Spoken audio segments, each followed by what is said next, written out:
Hello, everyone. My name is Inga, and I am the proud owner of We Got This Admin. I am an executive administrative consultant and business coach. What most of you don't know is that I'm a new entrepreneur. I just established my business during pandemic. So my business is less than a year old.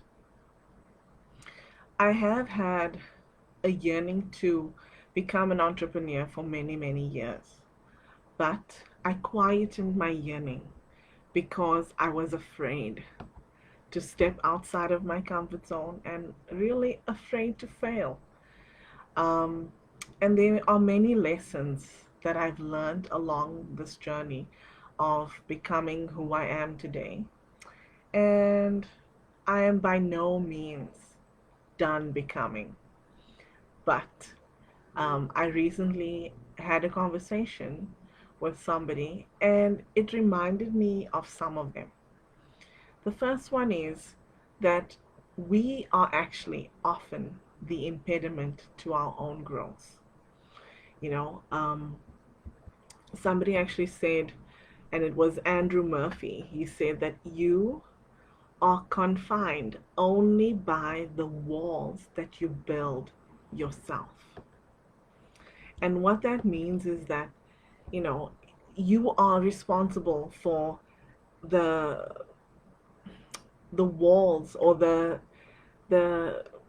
I guess just the walls around you that impede your growth, right?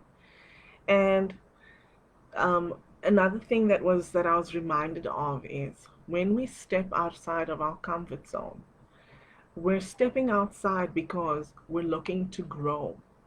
But when we step outside, the first thing that we're confronted with is actually fear.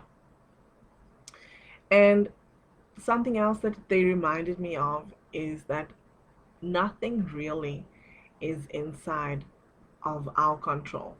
A lot of the time, we remain in the corporate world, we remain corporate workers because we're trying to control the unknown. And we don't want to become entrepreneurs because we're thinking that, when you go into that world, it's unknown to us and we want to be able to predict our income, which is tied to our future, right? And that a lot of the time, those are the reasons why people remain within the corporate world, even if they are disheartened or they are disappointed with where they are because they haven't grown, they haven't improved on their lives, they haven't improved where they are in general. And so, my advice to you, if you want to become an entrepreneur, is this. Number one is get out of your own way. Yes, you heard me. I said get out of your own way. A lot of the time, we are the ones that confine ourselves. So get out of your own way. And I'm saying this because I've had to do that for myself. And that was the only way that I've gotten to where I am today. Number two is do it despite the fear. A lot of people will say to you, "Oh my gosh, you're so fearless." But really, are you?